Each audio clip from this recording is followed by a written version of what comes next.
नमस्कार, मैं रेणु खरबंदा आपके अपने इस चैनल पिंक लाइफ में आपका हार्दिक स्वागत करती हूँ। कैसे हैं आप सब?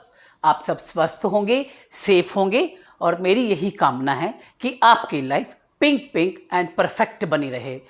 आज हम बात करेंगे आचार्य पंडित चाणक्य के बारे में। आचार्य चाणक्य पंडित को कौटिल्य एंड विष्णुगुप्त के नाम से भी जाना जाता है। चाणक्य एक great philosopher, economist, jurist and royal advisor थे।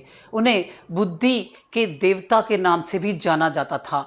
समुद्र शास्त्र में वो इतने पारंगत थे कि वह किसी भी व्यक्ति का चेहरा देखकर, किसी भी व्यक्ति के हाव भाव देखकर पहचान जाते थे कि उसके मन में, अंतर मन में क्या चल रहा है। समुद्र शास्त्र से यही अभिप्राय होता है कि वह किसी व्यक्ति के चेहरे को देखकर ही जज कर लेते हैं कि वह व्यक्ति क्या चाहता है, क्या करना चाहता है, बिहेवियर कैसा करेगा। तो इसमें उन्हें महारत हासिल थी। बचपन में एक बार चाणक्य अपने आंगन में अपनी माँ के साथ बैठकर बातचीत कर रहे थे।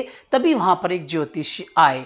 ज्योतिष के आने पर माता ने पूछा, मेरे बेटे का थोड़ा भविष्य कुंडली भी दिखाई और कहा कि कैसा रहेगा। उन्होंने बोला, आपके बेटे के भाग्य में तो राजयोग है। अगर इस बात की पुष्टि करनी है तो इसका मुंह खोलकर इसका एक दांत देखिए। उनके दांत पर वाकई में एक नागराज का चिन्ह बना हुआ था। उन्होंने कहा कि बहुत महान राजा बनेंगे ये। ऐसा सुनकर उनकी माँ फूट फूट कर रोने लग पड़ी। मेरा बेटा राजा बन गया तो मुझसे कब प्यार करेगा, मेरी देखभाल क्या करेगा, वह तो अपने राज्य में ही मस्त हो जाएगा, सत्ता का अधिकारी बनकर बहुत बिजी हो जाएगा। ऐसा सोचकर उनकी माँ रोने लग पड़ी और रोते रोते काफ़ी दुखी हो गई। उन्हें देखकर चाणक्य ने कहा, माँ आप रोइए मत, मैं किसी भी सत्ता का लालच नहीं करूँगा, मैंने वो दांत ही तोड़ दिया। फिर वो अपनी शिक्षा ग्रहण करने तक्षशिला गए। वहाँ पर एज अ स्टूडेंट उन्होंने अपनी शिक्षा भी ग्रहण की और वहीं पर इतनी अच्छी पढ़ाई की कि वहीं के वो प्रधानाचार्य भी बन गए। प्रधानाचार्य के साथ साथ एक स्कॉलरशिप कमेटी के प्रेसिडेंट भी उन्हें बना दिया गया। वह एक दृढ़ निश्चय वाले व्यक्ति थे और उन्होंने डिटर्मिनेशन कर रखा था भारत को एक अखंड साम्राज्य के रूप में देखना, एक सूत्र में बांधना। और इस सपने का प्रस्ताव अपने लेकर वो उस समय के राजा धनानंद के पास गए। राजा धनानंद एक बहुत ही विलासिता से पूर्ण जीवन जी रहा था और उसने जितने भी वह लोगों से कर इकट्ठे करता था वह सब अपना कर जो था अपने जीवन में ऐश्वर्य पर लुटाता चला जा रहा था। इन्होंने अपने अखंड सत्ता, अखंड साम्राज्य का सपना राजा को जाकर सभा में बताया तो उन्होंने इन्हें धक्का मारा।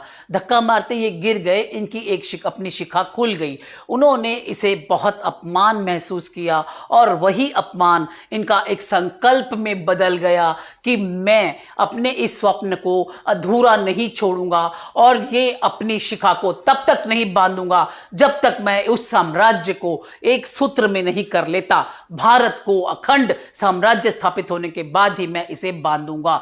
ऐसा करते करते उन्होंने इसका सहारा एक चंदू नाम के बालक को पूर्ण रूप से नीतियों से, अपने शास्त्र और अपनी जितनी भी ज्ञान था उसे भरकर चंद्रगुप्त मौर्य के नाम से सामने लाए और उन्हें उनके साथ रहकर इन्होंने अपना वह स्वप्न पूरा किया। और अखंड भारत का स्वप्न पूरा होते ही उन्होंने अपनी शिखा को बांध लिया। ऐसे थे चाणक्य, बहुत ही डिटर्मिनेशन, सॉलिड। इन्होंने एक नीति शास्त्र का भी निर्माण किया जिसमें भांति भांति की नीतियां हैं। एक नीति का वर्णन मैं यहां अवश्य करना चाहूंगी कि विद्या एक ऐसा धन है जिसे कोई नहीं चुरा सकता, कोई शत्रु भी नहीं ले सकता।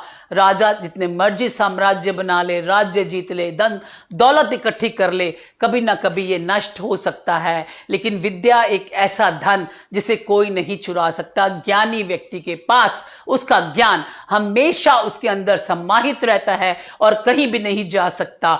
ये उनकी नीति बहुत ही, और उन्होंने यह भी कहा कि नीति जो है बताती है कि विद्या एक ऐसा धन है जो कि किसी भी प्रकार के समस्या आने पर आर्थिक, मानसिक व्यक्ति को बाहर निकालने के लिए विद्या एक प्रमुख शास्त्र है। यह उनकी नीति बहुत ही एक विद्यार्थियों के लिए कि विद्या ग्रहण करनी चाहिए, और एक यह असली धन है हमारा। विद्यार्थियों का असली धन विद्या ही है। उनकी और एक नीति है जो कि बताती है कि यदि कोई आप किसी कार्य को, महत्वपूर्ण कार्य को आप करने के लिए बिल्कुल दृढ़ निश्चय ठान लेते हैं, डिटर्मिनेशन कर लेते हैं और उसे कर लीजिए। वह कहते हैं कि उसे कर लीजिए, उसको किसी भी व्यक्तियों के साथ उसका वर्णन मत करिए कि मैं ये कार्य करना चाहता हूं, क्योंकि यह इतना आप सोच रहे हैं कोई बड़ा महान कार्य है। अगर आप करना चाहते हैं तो उसे कर डालेंगे, नहीं तो कोई ना कोई विघ्न, कोई ना कोई बाधा किसी के द्वारा भी डाली जा सकती है। ऐसी ही बहुत सी नीतियां हैं।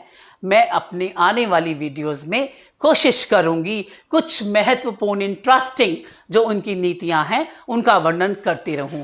अंत में मैं ये कहना चाहूंगी कि जिन्होंने मेरी वीडियो पहली बार देख रहे हैं उसे सब्सक्राइब कर दें, लाइक करें, शेयर करें, कमेंट करें और बेल आइकन को टच करें, ताकि जितनी भी वीडियोस नई नई आती हैं आपके सम्मुख अपने आप प्रस्तुत होती रहें।